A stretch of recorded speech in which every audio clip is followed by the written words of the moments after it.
మహిళల కోసం central bank of India ఇప్పుడు మీకు అందిస్తోంది గృహ రుణం. అతి తక్కువ వడ్డీ రేట్లకే ప్రత్యేక సెంటు గృహలక్ష్మి. పూర్తి వివరాలకు వెంటనే సంప్రదించండి 18003030. 2019 నుంచి 24 వరకు పదే పదే Telugu Desam party, Janasena party, Bharatiya Janata party ఆనాటి ప్రభుత్వం పైన, ప్రత్యేకంగా టీటీడీ వ్యవహారాల పైన చాలా స్పష్టమైన ఆరోపణలు చేస్తాం జరిగింది. ప్రధానమైన ఆరోపణ, భక్తుల్ని ఏకంగా దేవుడికి దూరం చేశారు. ఏ ప్రభుత్వం చేయని విధంగా అన్ని ఛార్జీలు విపరీతంగా పెంచారు.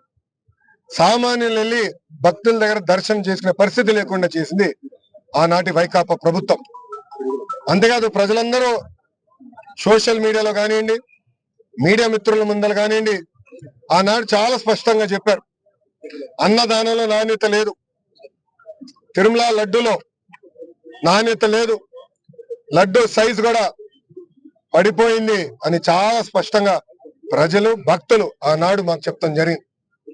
నేను పాదయాత్ర చేస్తున్నప్పుడు చంద్రగిరి నియోజకవర్గంలో ఏడుకొండల వైపు చూసి ఆనాటి ముఖ్యమంత్రి జగన్మోహన్ రెడ్డి గారు చెప్పా, ఏడుకొండల జోలికి వెళ్ళొద్దు, మీరు సర్వనాశనం అవుతారని. కానీ వినలేదు. అక్కడ కూడా ఎప్పుడు లేని విధంగా అవినీతి చేశారు. దాంట్లో భాగంగా కల్తీ నెయ్యి వాడటం జరిగింది.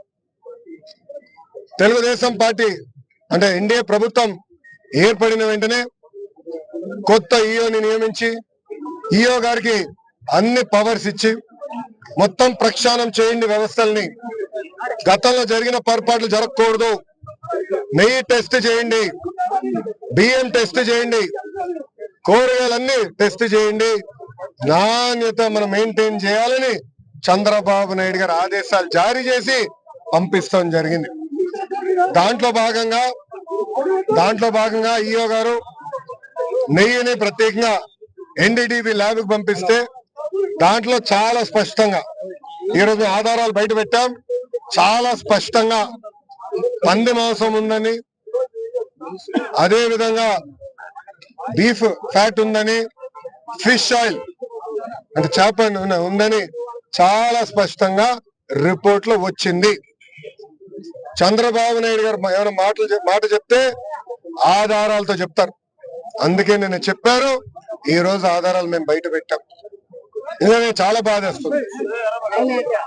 గతంలో ఎంతమంది ముఖ్యమంత్రులు చూసాం, ఎన్నో ప్రభుత్వాలు మేము చూసాం, కానీ గత ప్రభుత్వం లాంటి ప్రభుత్వం ఏనాడు చూడలేదు.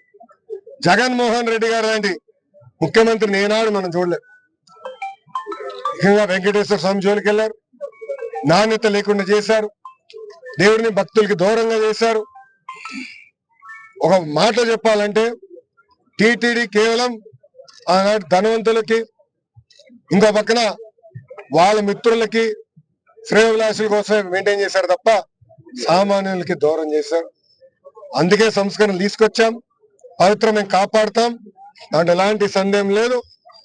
సంస్కరణలు తీసుకొస్తాం, మళ్ళీ పూర్వ వైభవం తీసుకొచ్చే బాధ్యత ఎన్డీఏ ప్రభుత్వం తీసుకుంటుందని ప్రజలందరూ తెలుపుకుంటూ, నిజంగానే చాలా చాలా బాధ వస్తుంది. నిన్న చంద్రబాబు నాయుడు గారు చెప్పినప్పుడు అక్కడున్న శాసనసభ్యులు మేము అందరం షాక్ కి కూడా గురయ్యాం. అదైన తర్వాత రాత్రి మేము అందరం కూడా మాట్లాడుకుంటాం జరిగింది. ఈ రోజు ఆధారాలు బయట పెడతాం కూడా జరిగింది. మా అందరి పైన బాధ్యత ఉంది. ఆ పవిత్రతను కాపాడాలి, ప్రక్షాళన చేయాలి, నాణ్యత మెయింటైన్ చేయాలి. ఆల్రెడీ ప్రజలందరూ తెలుసు, భక్తులందరూ తెలుసు, కొత్త ఈఓ గారు వచ్చిన తర్వాత నాణ్యత చాలా పెరిగింది. మెరుగైన సదుపాయాలు భక్తులకు అందిస్తున్నాం. క్యూలో నిలబడితే వాళ్ళకి టైంకి మజ్జిగ, పిల్లలుంటే పాలు, ఇవన్నీ కూడా ఎన్డీఏ ప్రభుత్వం అందిస్తుంది. ముందు ఇంకా మంచి పనులు చేస్తామని. మరిన్ని వీడియోస్ కోసం ఛానల్ ని సబ్స్క్రైబ్ చేయండి. లేటెస్ట్ అప్డేట్స్ కోసం వాట్సాప్ ఛానల్ ని ఫాలో చేయండి. అండ్ లింక్ డిస్క్రిప్షన్ లో ఉంది.